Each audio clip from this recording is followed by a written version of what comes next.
Hi guys, this is going to be your instructions video for part 3 of our Wonders of the World project. Part 3 is going to be the last time that you guys are working on worksheets in your groups. It's really the last time you're going to be doing written work.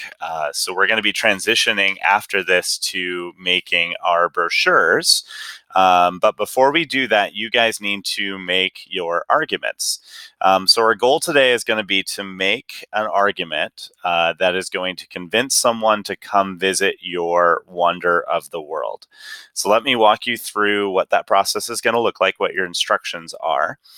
So first off, I made a little bit of a change from what I had originally told you. So what I want you to do now as you're making your argument is this. You're going to imagine that you live in a future where time travel is possible. And your goal as a travel agent is to convince people to visit your wonder in the past, shortly after your wonder is finished. So, for example, if people were visiting this guy right here, the Cristo de Redentor in Brazil, they might travel back to the 1930s to visit it right after it was built. That's a little different than what I had originally told you, but I think that this will be easier to understand and it'll be easier for you to write your arguments this way. Okay.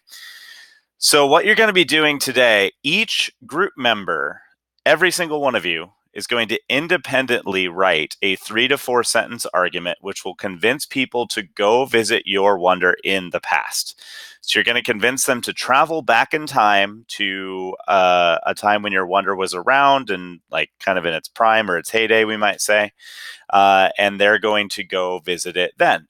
And you need to make an argument to convince people to do that. And each of you is going to do that on your own. Okay, so that I want to make that very, very clear.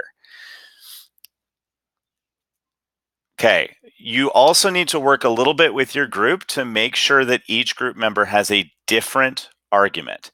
So each one of you should have a different argument. I don't want 3 or 4 versions of the same thing. I want each of you to try to come up with something unique, with a different argument for why someone should go back and visit your argument. So that's going to mean you're going to end up with 3 to 5 different arguments, depending on how big your group is. If you're a group of 4, you will have 4 different arguments on 4 different worksheets. Okay. So this is a little bit different than what we did in part 1. It's more like what we did in part 2. Okay. So you're each going to write your own argument.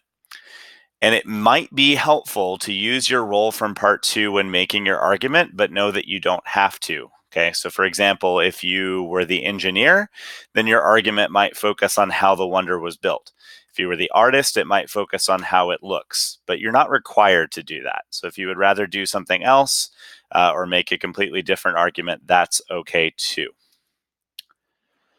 Okay, after you guys have made your argument, so now all of us have independently made our argument, you're going to then work together to add evidence to each argument using the research that you've already done. So you write your arguments, and then you go back and you add evidence to those arguments as a group. Each argument should have 2 to 3 pieces of evidence in complete sentences with a citation, and I'll explain that in a minute, telling us which source your evidence comes from. Let us know where you got the information. Okay. When you are done with all of that, you will then work as a group to create a list of interesting facts that you can include in your brochure. But first, you need to get that evidence piece done. And again, all of this you will be doing as a group. So the first part you do independently, the next part you do as a group. Okay. I want to give you an example of what a good argument would look like. So I'm going to use the statue of Zeus here, which no group is doing, as my example. So here's an example of an argument that you could make for this task. Come visit the statue of Zeus in 400 BC, in the original home of the Olympic Games. The statue of Zeus is one of the largest statues in ancient Greece, towering over 40 feet above you. Totally unique and incredibly beautiful, the statue of Zeus is made of gold and ivory. Okay, so this is an argument that I've written. It's 3 sentences long. It's designed to convince people that they should come visit the statue of Zeus, and it focuses on how the statue looks. Okay, so there's a couple other things here, but mostly it focuses on how the statue looks. It's really big. It's made of gold and ivory. So maybe if I were the artist, this would be an argument that I would write. And again, this part you will do on your own.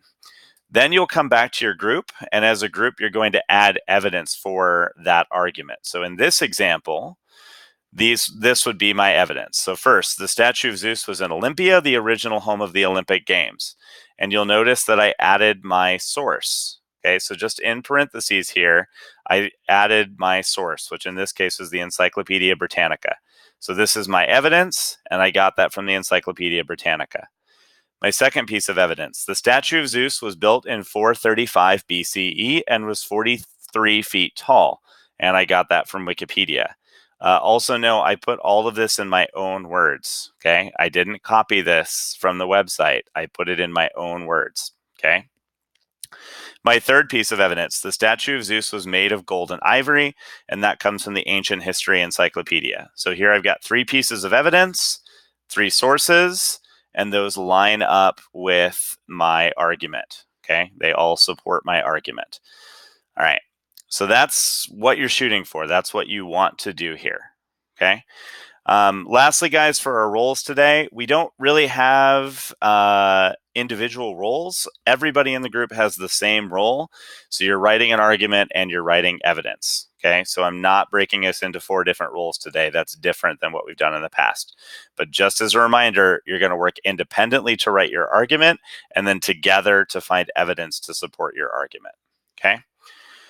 So then just real quick, let me show you the 2 worksheets that you'll be using. So this is the main worksheet, put your name on it, put your wonder on it. This is the independent part. So this is where you're going to write a 3 to 4 sentence argument to convince people to visit your wonder. And remember, each group member should make a different argument. And then down here we have our group work. So this is where we will put our first piece of evidence, second piece, third piece, and then I even gave you a space to put in the citation as a reminder and just write down the website that you got it from there. And as always, guys, I put the grading scale on there for you so you know what it would take to get, in this case, a P, D, or an I. E right now isn't an option for you, but I will make that an option later, okay? So that's what that first worksheet looks like. Second worksheet looks like this. This is just the one where you can list out interesting facts. This is lower priority, but if you finish with that first part, making an argument, then I want your group to work on this. You're just going to write down some interesting facts. I'd like you guys to get at least 7. I put enough room on there for you to put up to 15. Just little things that you can include in your brochure so that we can copy those into the brochure later. That's really just to help you out for later on, and that you guys will do as a group as well. Okay, so just a couple reminders, guys. You need to make an argument, 3 to 4 sentences. Each group member has a different argument. You will work on that independently. Then you're going to come back as a group, find evidence to support each argument, all 4 or 5 of them. Okay, and don't forget to include those citations. Also, don't forget that the evidence needs to be in your own words. Okay, guys, with that, you should be ready to get started on part 3. Have fun.